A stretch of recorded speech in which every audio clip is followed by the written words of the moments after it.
firma, som du så var ansat for, stoppede, og du begyndte så.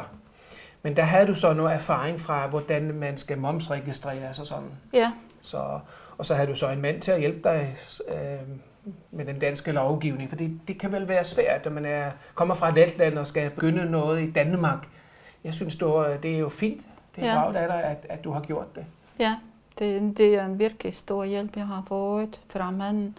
Han går i finans og skattevæsen. Det er lige præcis det, hvor det brænder på, og så siger han, ja, men det er sådan og sådan og sådan og sådan. Okay. Det er jo en stor fordel. Ja. Men se, nu kan der være nogle af vores seere, der tænker, jeg kunne faktisk også godt tænke mig at starte med eget firma. Ja. Og der er jo flere, der starter rengøringsfirmaer. Ja. Det er jo ikke, vi har haft flere med fra idé til virkelighed, som jo også har startet rengøringsfirmaer, andre har startet noget andet. Og, men hvis der skulle sidde nogen og se det her og tænke, jamen jeg vil gerne starte mit eget firma. Jeg ved, man kan komme på et iværksætterkursus og ting og sager, men at få den erfaring, som andre jo har oplevet, det er jo guld værd. Mm-hmm. Og hvordan var det for dig at skulle starte dit eget rengøringsfirma? Fordi det er jo ikke bare sådan, man skal have nogle kunder. Ja, jeg kan bare se, at man skal bare gå i gang. Man skal tro på sig selv, og man skal være sig selv. Man skal gå i gang, man skal tro på sig selv, og man skal være sig selv. Ja, yes. Det er virkelig sådan stikord, være dig selv. Ja.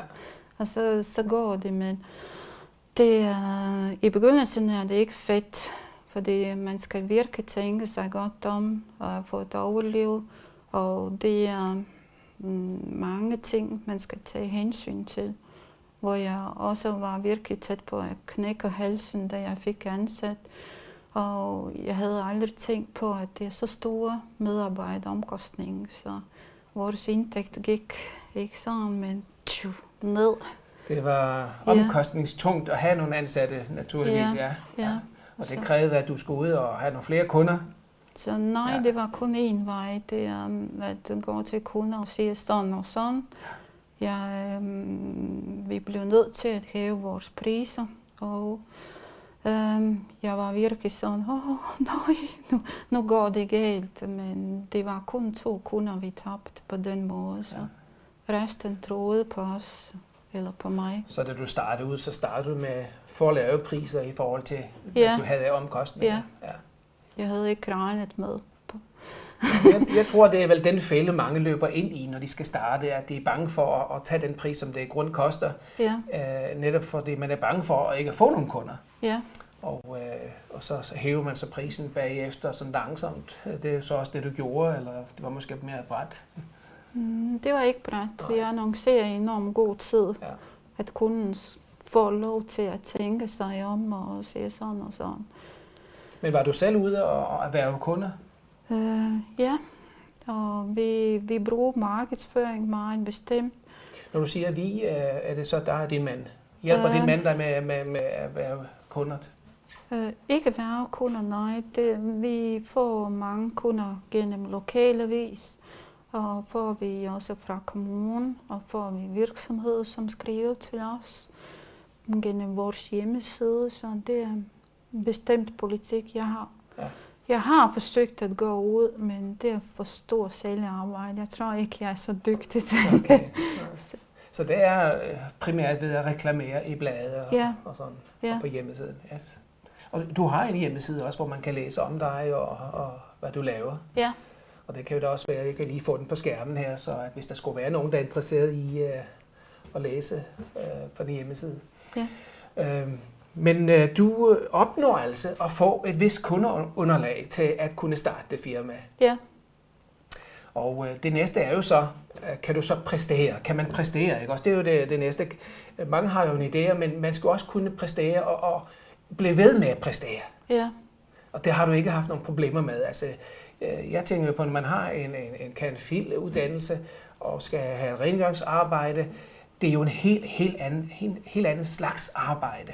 Det er jo meget fysisk at have sådan en rengøringsarbejde. Det andet, det er jo med hovedet, med tænkeren. Ja, men det er i Letland, der er vi vant til sådan hårdt arbejde, så jeg var ikke så bange. Så jeg vidste, at jeg kunne klare det. Du var ikke bange for bare at knokle løs? Nej, det var jeg ikke. Nej. Så du havde en god, solid opdragelse fra Letland der med dig? Ja, yes. Ja. Meget kærlige forældre, som havde virkelig gjort flot arbejde. Nu så vi jo et klip fra Knud Erik Kastrup, og det hjem, hvor du så også gør rent, og det er jo privat. Den private hjem. Ja. Kan det ikke være svært at komme ind i sådan i hvert fald i begyndelsen som nye personer til et ældre ægte pensionistpar? Ja. Er det ikke svært at måske endda fra et andet land? Det synes jeg ikke, fordi jeg har virkelig oplevet enormt mange søde og rare og hyggelige kunder. Selvfølgelig kunden er meget forskellige, men jeg har været den heldige. I hjemmeservicebranchen har vi virkelig søde ældre mennesker, så det kan jeg bare takke dem for. Hvad så, har du erhvervskunder også? Ja, det har vi. Og hvordan... Jeg skal lige spørge nu her, hvor mange ansatte har du? Jeg har 8 ansatte. Du har 8 ansatte? Ja. Det er jo ret stort for at være et rengøringsfirma.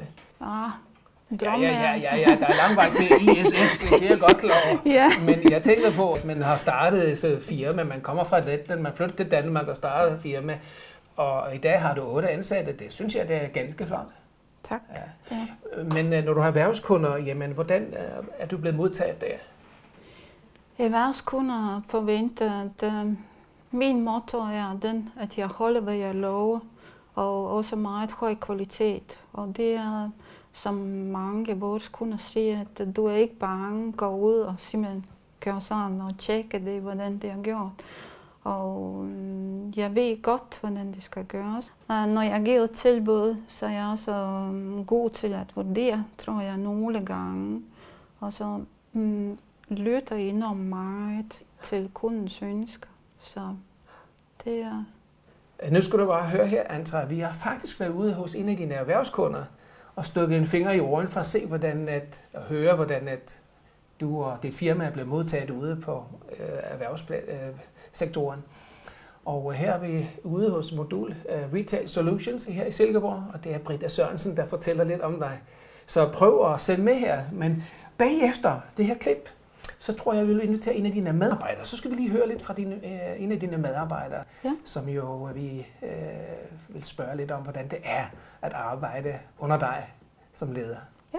Men se lige Britta her fortælle lidt om firmaet. Ja, Britta Sørensen.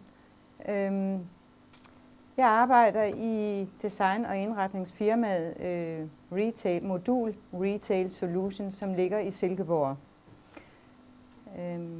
For 2 år siden, der holdt vores rengøringshjælp igennem 36 år op, og vi måtte ud og søge nye. Og der faldt valget på Let Service. Let Service ejer er Antje, som ikke taler flydende dansk, men hun går direkte til en og går direkte til målet og hører meget efter, hvad man siger. Så da vi havde haft en gennemgang i firmaet, hvor jeg viste hende rundt, hvad jeg gerne ville have, der skulle rengøres, så næste dag så kommer Marianne, som er rengøringsassistenten tilknyttet her i vores firma. Så kommer hun, og så ved hun præcis, hvad det er, hun skal lave. Men vi tog alligevel en lille runde rundt i firmaet. Marianne, som hun hedder, hun kommer her 1 gang om ugen til Modul Retail Solutions. Og hun arbejder her, mens vi andre arbejder her også. Og der kan godt være travlt med telefoner, der ringer, og samtidig med, at hun går og støvsuger, så er hun hurtig til at slukke for støvsugeren, fordi hun ved, at det er for støjende. Men det generer ikke, fordi hun går stille og roligt rundt og får gjort sit arbejde. Så vi er meget glade for det samarbejde, vi har med Marianne som rengøringsassistent, som kommer fra firmaet Let Service i Silkeborg. Så har vi fået Marianne Lennart ind i studiet, og lige fået skiftet plads her med Andrea. Og Marianne, du er så en af de ansatte, en af de 8 ansatte hos Andrea i Let Service. Ja.